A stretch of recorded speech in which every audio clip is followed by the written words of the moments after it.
Bienvenidos a Costa Ignota. En el capítulo de hoy nos encontramos en Pontedeume, provincia de A Coruña. A mis espaldas podemos ver el Torreón de los Andrade, una de las grandes familias de Galicia, y es donde centraremos hoy las historias.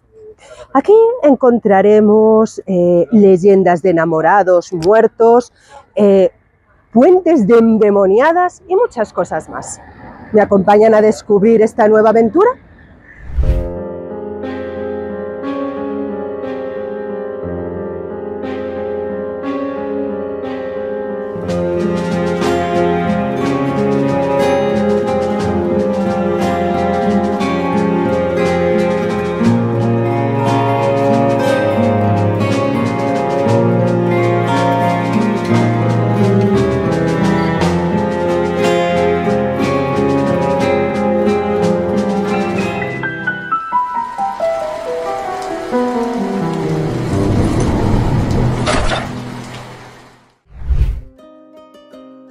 Pontedeume es un municipio y una villa española de la provincia de La Coruña, en la Comunidad Autónoma de Galicia, además de una parroquia de dicho municipio.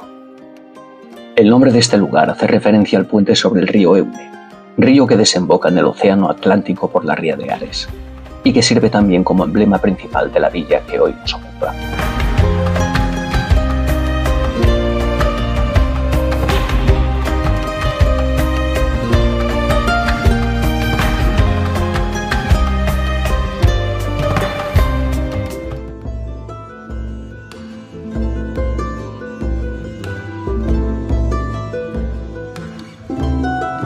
Pontedeume fue fundada por Alfonso X el Sabio. Es una de las pocas ciudades que todavía conserva su casco histórico y esas zonas de la Edad Media que mantienen todavía su encanto. Las calles, los balcones de madera, todos esos pequeños detalles todavía continúan presentes hoy en día.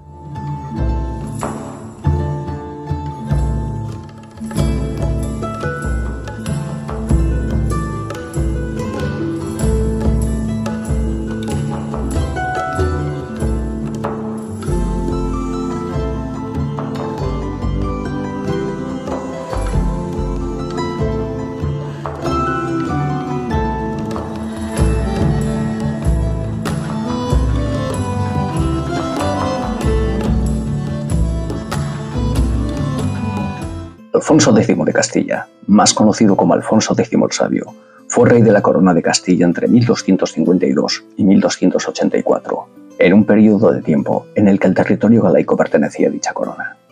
Nacido en Toledo, llevó a cabo una activa política económica. Reformó la moneda y la hacienda, reanudó la ofensiva contra los musulmanes y ocupó Jerez, Salé y el puerto de Rabat, llegando a conquistar Cádiz en 1262. Fue hijo de Fernando III, su predecesor en el trono, y de Beatriz de Suabia, una noble alemana que ejerció de reina consorte en el reino de Castilla y León. Esta última fue una mujer de amplísima cultura y en consecuencia fomentó el interés de su vástago Alfonso en numerosos aspectos científicos, jurídicos y literarios, de los que posteriormente este rey escribiría un prolífico legado. Elaboró de su propia pluma las cantigas de Santa María y las cantigas de Escarnio a Maldecir, ambas escritas en galaico-portugués, lengua predecesora de nuestro actual gallego moderno y que por aquel entonces era hablado en toda la franja noroccidental de la península ibérica, desde el mar Cantábrico hasta el río Duero. El galaico-portugués fue la lengua culta del reino, lengua que Alfonso aprendió al pasar buena parte de su infancia en Galicia. Toda esta profusión de conocimientos originó que Alfonso X fuese conocido por su apodo, el Sabio. Murió en Sevilla, y mientras que su sepulcro permanece en la catedral de dicha ciudad, parte de sus restos descansan también en la catedral de Murcia, hasta nuestros días.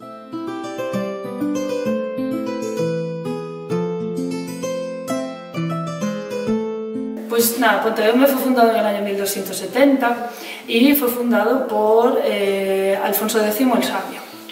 Entonces aquí realmente ya tenemos constancia de que había asentamientos desde mucho antes. Desde 1162 fue el primer documento que aparece registrado el nombre de Pontes de Ume. Entonces, a partir de ahí, fue un documento de donación, que pues la gente se moría y hacía donaciones a los monasterios. o no hace falta que se muriese, simplemente daban donaciones. En este caso sabemos que esa fue la primera vez que aparece registrado el nombre de Pontes de Eume.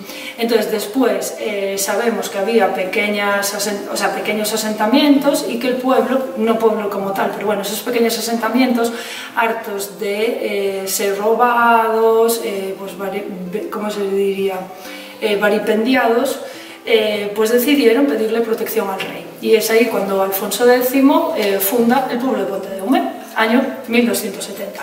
Bueno, cuando se funda Ponte de Eume se le concede una serie de privilegios. Esos privilegios el pueblo se va a encargar de que rey tras rey se mantengan, ¿vale? Por ejemplo, sería un mercado mensual, que actualmente es el Feirón de Ponte de Eume, que se sigue celebrando todos los sábados, que es una tradición que se recuperó en los años 70, en el 79 concretamente, los comerciantes, pero que ya existía en Ponte de Eume desde la Edad Media. Pesca libre, ¿vale? Es decir, tenemos puerto, así que no puerto como tal, ¿vale? Porque en la Edad Media tampoco existía el puerto, sino que sería el puente, que en el puente era donde se amarraban las propias embarcaciones. Esto tendrá que pasar un tiempo también para que conozcamos o tengamos un puerto tal y como conocemos hoy en día. Y después algunos otros, como bueno, que no tenían que pagar ciertos impuestos, ¿vale? Entonces, esto que os decía, que el pueblo se va a encargar de que se mantengan todos esos privilegios. De hecho, nosotros dentro del Torreón dos Andrade, que es donde nos encontramos ahora, que es un centro de interpretación de la familia Andrade, se encuentran algunos de esos documentos.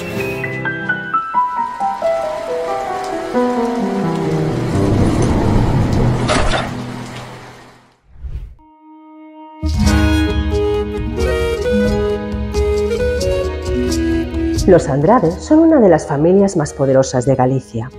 Aunque en la edad temprana aparecen como vasallos de los Traba, pronto se alzan como uno de los más influyentes de la época.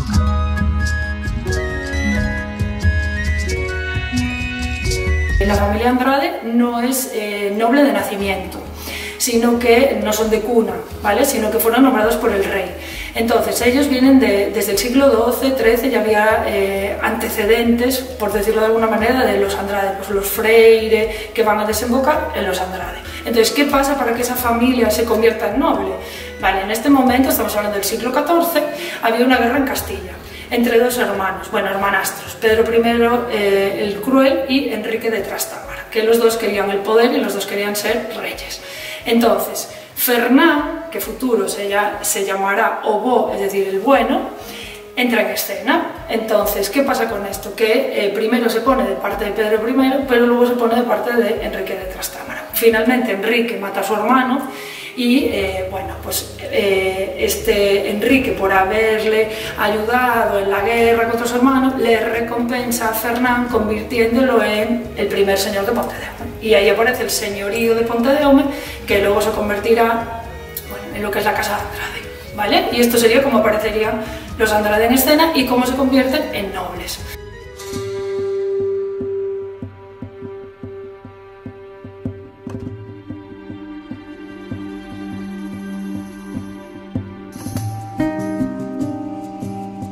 Fernán, tan pronto es nombrado señor de Ponte de Eume, manda construir una serie de edificaciones. Antes de esto ya había mandado construir un castillo, porque sabemos, como noble, sabía que si no tenía un castillo no podía ser señor, así que manda construir un castillo. ¿Qué problemática había con ese castillo? Pues que estaba en territorio de los monjes de Sobrado, es decir, estaba en lo que hoy conocemos como territorio de Ponte de Eume, concello de Ponte de Eume, pero en la Edad Media la división era diferente. Entonces, uno podía estar en Andrade y ese territorio pertenecer al monasterio que hay en Sobrado, que era lo que ocurría aquí.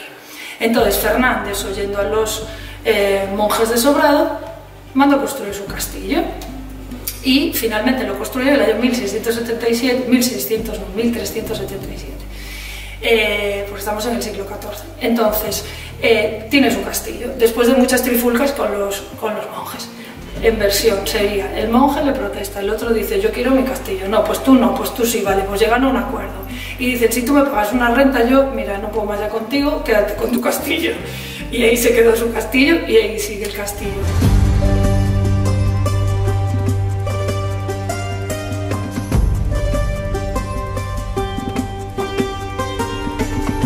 La sociedad medieval se caracterizaba por su estructura dividida en tres estamentos principales: cada uno de los cuales desempeñaba un papel específico en el funcionamiento de la sociedad. La nobleza, encargada de la defensa y el gobierno. El clero, responsable de la salvación espiritual. El tercer grupo incluía campesinos, artesanos y comerciantes, quienes mantenían la sociedad produciendo bienes y pagando tributos a los dos grupos anteriores. En Europa, la Iglesia se vinculó estrechamente a la sociedad feudal, y es que el estamento eclesiástico era un gran poder feudal en sí mismo. Poseía la tercera parte de la propiedad territorial del mundo católico y recaudaba grandes sumas de dinero, sobre todo por el derecho al diezmo. Este diezmo suponía el 10% de las mercaderías que inicialmente se le pagaban al rey, tributo que más tarde también se extendería a las Américas, en donde era cobrado directamente por funcionarios civiles de la corona, con el objeto de construir y mantener templos u otras obras relacionadas con la Iglesia católica. De hecho, la riqueza y la propia organización de la Iglesia, su peso en el mundo social y cultural, eran los principales motivos de su capacidad de influencia. La Iglesia se contraponía al desorden, la ignorancia y la violencia de la sociedad feudal.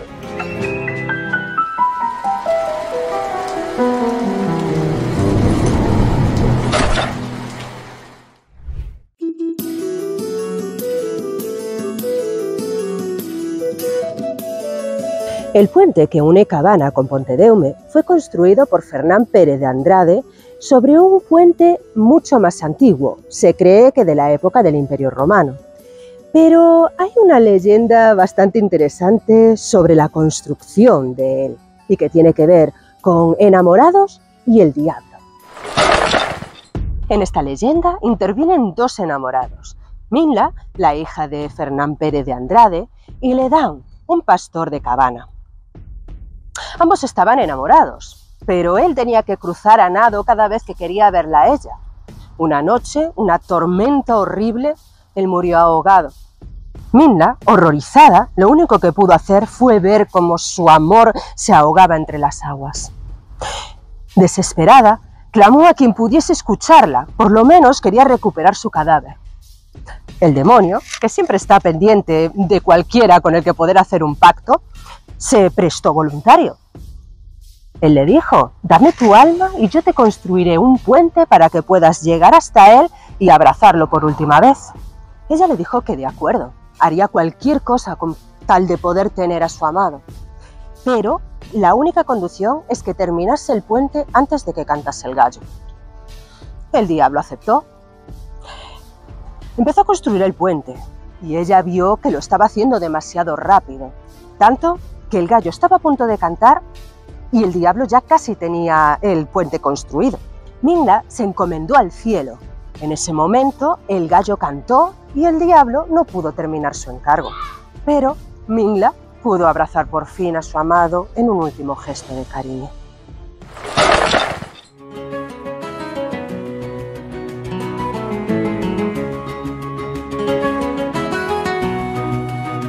Después van a construir el puente, porque tenemos territorio, pero si no tenemos nada que una los diferentes territorios, porque tenemos que recordar que Pontedeume, o el señorío de Pontedeume, no solamente era Pontedeume lo que conocemos hoy, sino que era Ferrol, Betanzos, llegaba hasta Vilalba.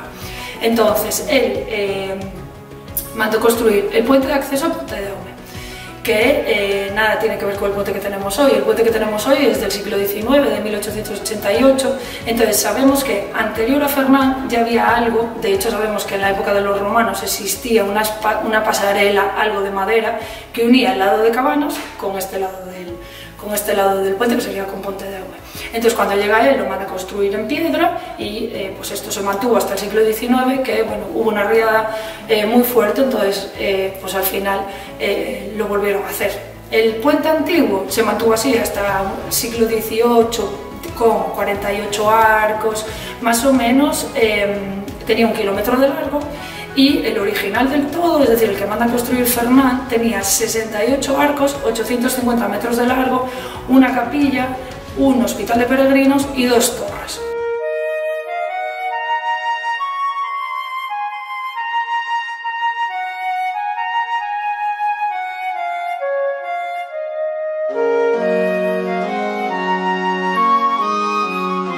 El pontazgo, el portazgo y el barcaje eran antiguos impuestos que se aplicaban en la Edad Media. Estos impuestos se cobraban a las personas que cruzaban puentes, entraban en ciudades o pasaban por territorios de reyes o señores. A veces, también se aplicaban a las transacciones comerciales y se solían cobrar en ferias y mercados concurridos. Este impuesto se podía aplicar a personas, mercancías o animales. El pontazgo suponía un pago por cruzar un puente para acceder a un territorio determinado, mientras que el portazgo no estaba necesariamente relacionado con un puente. Simplemente se cobraba por entrar en la tierra de un señor o una ciudad.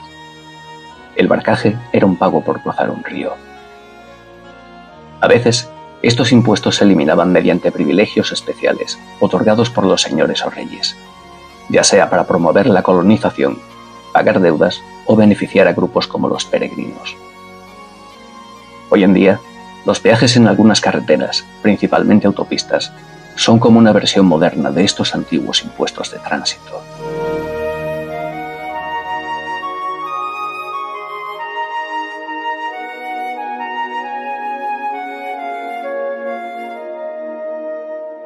Había dos torres, en el centro estaría ese hospital de peregrinos que estaba al cargo de los monjes del convento de Santa Catalina, que está en Ares y que a su vez también lo mandó construir Fernán, y que podemos enlazar porque hay una leyenda que dice que Fernán mandó construir 7 puentes, 7 iglesias, 7 monasterios, todos 7, porque 7 era un número especial y sagrado para los cristianos y ellos eran muy devotos. De hecho, sobre todo la Virgen María. De hecho, el primer escudo de los Andrade es la base es verde y pone Ave María gratia plena. Luego se transforma, o sea, no se transforma, sino que el padre de Fernán fue ordenado caballero de la Orden de la Banda y esos sus símbolos son 2 cabezas de dragón enfrentados, entonces va de diagonal a diagonal, sería base verde, cabeza enfrentada amarilla con 2 dragones y igualmente Ave María gratia plena. Por eso nuestro escudo de hoy en día de Pontedeume y nuestra bandera es amarilla y verde. Y el escudo actual de Pontedeume es el escudo que utilizaba Fernán, porque Fernán tenía su propio escudo.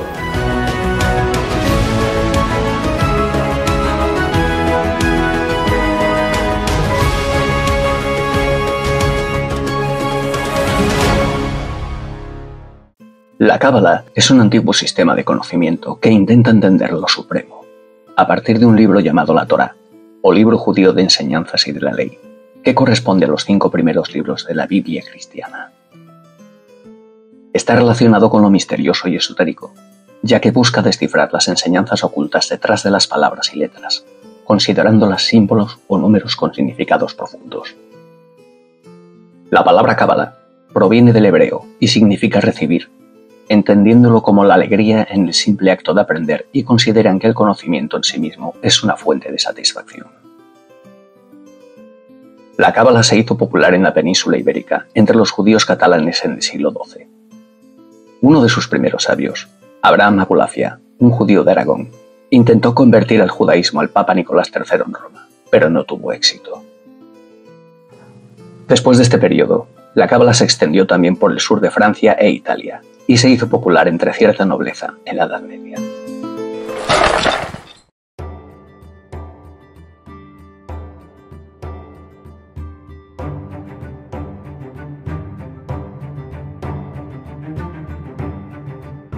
Estamos en el castillo de Nogueirosa o de los Andrade, que fue destruido por los irmandiños en el siglo XV. Las revueltas irmandiñas comenzaron con Nuño Freire de Andrade. Los campesinos, cansados de ser oprimidos y que los estuviesen explotando, se alzaron en armas contra los nobles. Como una explosión, comenzaron a atacarlos y a destruir todo el castillo que se encontraba, incluido este, en el que nos encontramos en estos momentos.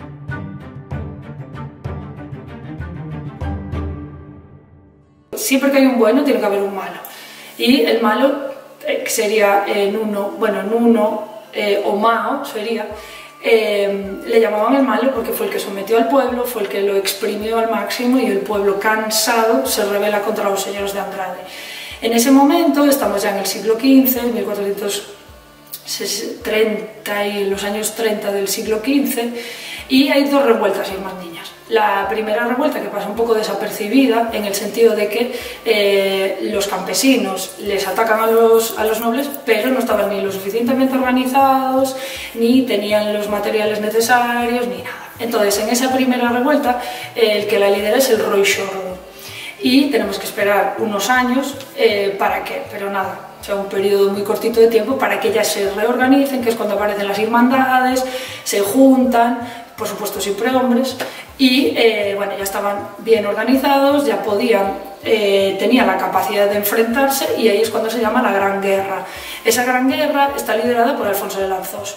Bueno, Alfonso o Alonso, depende de donde lo mires, aparece de una forma o la otra, y que era de Betanzos. Entonces ahí ya sí les hacen daño a los nobles, y ahí ya pues atacan Torreón, atacan Castillo, no solamente el de Nogueirosa, bueno, o el de Andrade, sino pues el de Moé, todos al final.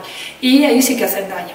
¿Qué pasa? Que los campesinos son. Así que Diego de Andrade, que ya era el hijo de Nuno, le pide ayuda a los reyes y los reyes le brindan su ayuda, efectivamente. Entonces, bueno, pues los irmandiños pierden, y no solamente pierden, o sea, ganan, pero luego pierden. O sea, lo que te doy y luego te lo quito. Sino que además tiene que reconstruir todo aquello que habían destruido. Entonces, al final es una historia bonita pero triste. Pero la primera que ocurrió así, de este tipo de revuelta, fue en Galicia. Entonces, a mí esto es lo que me parece realmente lo llamativo de las revueltas irmandiñas, y ese elemento que era gente que no estaba organizada y que al final que era pues por un bien común, que era ya estoy harto de que me oprimas y no quiero que me sigas oprimiendo. Entonces, a mí esto es lo que realmente me parece lo más destacado.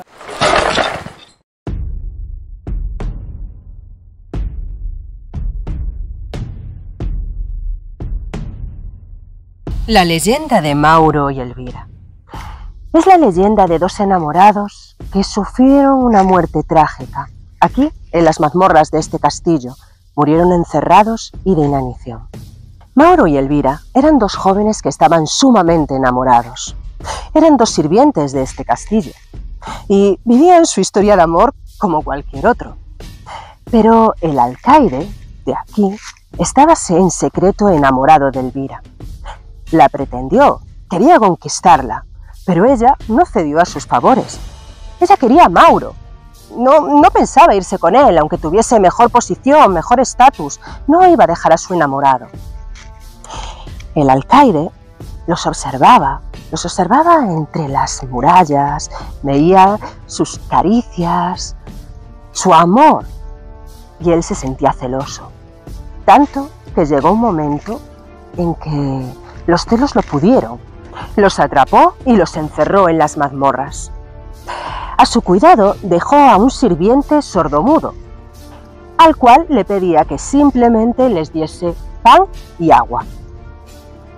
Así pasó durante tiempo, encerrados uno al lado del otro, pero sin poder tocarse, pues ambos estaban amarrados con cadenas a las paredes.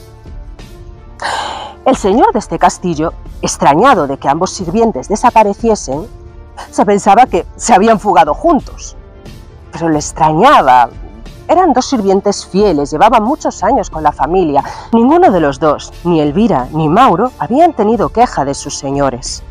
Después de llevar semanas encerrados en las mazmorras, hubo un momento en que Mauro consigue liberarse de los grilletes. Espera pacientemente a que el sirviente sordomudo entre a darles la comida. Él se esconde detrás, espera, aguarda el momento preciso y cuando puede le da un golpe. El sordomudo recibe el golpe y casi se desmaya, pero antes de caer cierra la puerta y los deja encerrados allí. Pasa el día y el alcaide no sabe nada de su sirviente. Extrañado, baja a los calabozos y se encuentra al sirviente muerto, tirado a las puertas de los calabozos. Sin saber muy bien qué ha ocurrido, no se atreve a abrir la puerta, no quiere saber qué está pasando. Se da la vuelta y simplemente desaparece y los deja allí. Pasa el tiempo, pasan los años incluso, y en su lecho de muerte, arrepentido y con remordimientos, llama al señor del castillo y le dice que tiene que decirle algo. Y le cuenta lo que ha pasado. Le dice que Elvira y Mauro estaban todavía encerrados allí. El señor del castillo no puede creerse todo aquello. Enojado, agarra un cuchillo y mata al alcaide. Luego sale corriendo, baja las escaleras, llega a los calabozos, abre la puerta y se encuentra los esqueletos de los dos amados, muertos de inanición y abrazados uno al otro en un abrazo eterno. Y ahora les dejo con leyendas, costumbres y tradiciones gallegas.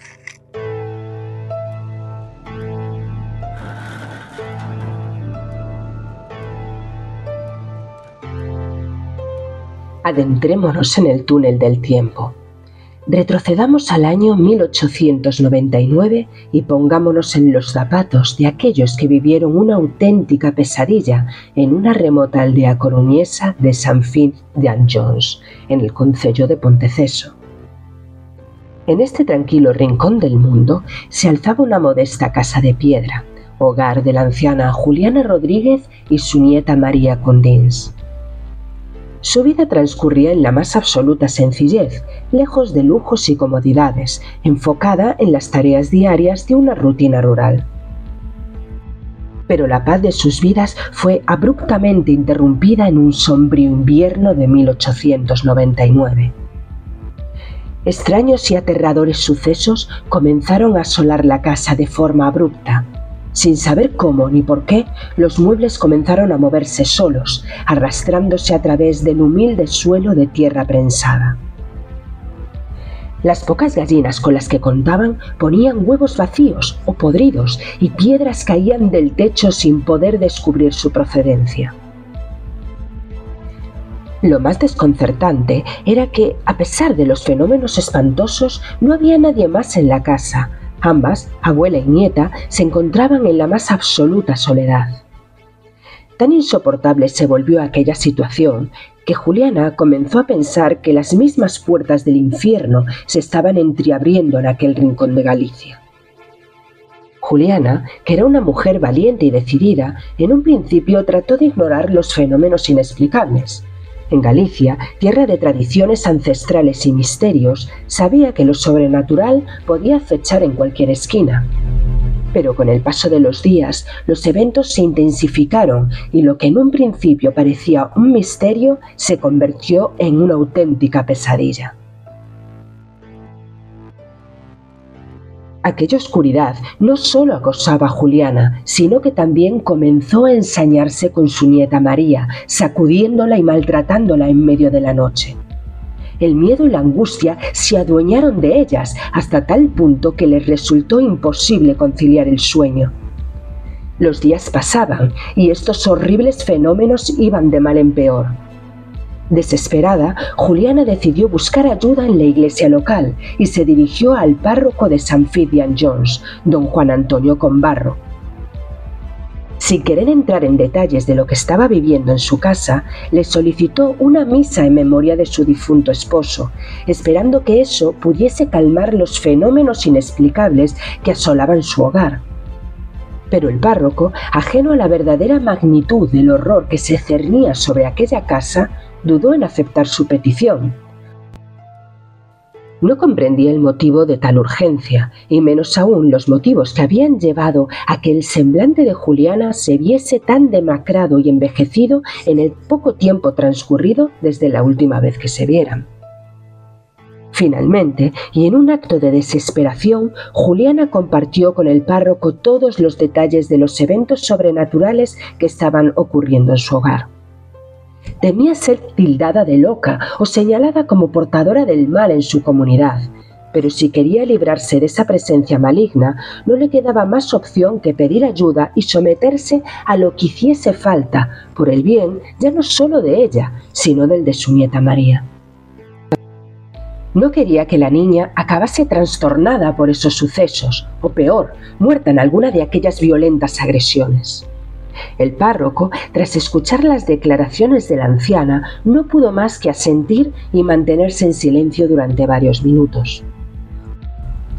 Juliana siempre había sido una mujer respetable y buena cristiana. No tenía motivos para inventar todos aquellos sucesos sorprendentes. Así que, a pesar de sus dudas, accedió a acercarse hasta aquella casa y celebrar una misa para ahuyentar a lo que fuese que estaba martirizando a aquellas dos mujeres. Al principio, tras llegar el sacerdote y comenzar su letanía, no parecía pasar nada. Todo se mantenía en silencio y quieto, como si en verdad la entidad se hubiese alejado por temor al exorcismo. Pero en cuanto el cura comenzó a bendecir la casa, cientos de piedras comenzaron a caer por la chimenea, el fuego se prendió y un saco de patatas que había junto al hogar se alzó hasta el techo y, para asombro de los presentes, se dio la vuelta y el contenido se mantuvo levitando unos instantes hasta que las patatas cayeron al suelo formando una pirámide perfecta. Tras ver aquello, el sacerdote no tuvo más opción que creer en las palabras de Juliana y rápidamente se dirigió a buscar ayuda de instancias superiores para enfrentar la oscuridad que acechaba a toda la aldea. Con el respaldo del arzobispo de Santiago, José María Martín de Herrera, se llevó a cabo investigaciones y exorcismos en la casa, pero la entidad maligna parecía inmune a los rituales religiosos. Testigos, incluido el reconocido farmacéutico de Ponteceso, Severiano Mesías, y el juez municipal, el señor Mosquera, atestiguaron los aterradores eventos que tenían lugar tras aquellas paredes. La casa, bautizada como A Casa do Demo, se convirtió en un sitio maldito y temido por todos. Alguna de las ideas que se barajaron fue que el difunto marido de Juliana, habiendo emigrado hacía años a las Américas, había pertenecido allí a una sociedad espiritista y que era el propio difunto quien intentaba comunicarse con ellas por estas artes mágicas aprendidas en vida. Incluso también se habló de un misterioso libro que este hombre había traído del otro lado del Atlántico y que la anciana todavía conservaba en algún rincón de la casa, y era precisamente ese libro el que provocaba los fenómenos. Pero, sea como fuere, lo cierto es que nadie, ni sacerdotes, ni arzobispos, ni farmacéuticos lograron frenar el poltergeist que atormentaba aquella antigua casa. Con el paso de los meses, Juliana, agotada por la situación, encontró refugio temporal en la casa de unos familiares, pero su vida ya no pudo recuperarse y falleció poco tiempo después. María, por su parte, decidió emigrar a Estados Unidos, perdiéndose de este modo su rastro. Hoy en día, la casa ha sido restaurada y convertida en un alojamiento rural, y aunque se dice que aquellos fenómenos han cesado hace años, los más ancianos de St. Fitz and John's aún la evitan. La leyenda de A Casa do Demo perdura en el corazón de este rincón de Galicia, y la historia de Juliana y María sigue siendo recordada como el primer caso de poltergeist registrado y documentado en España.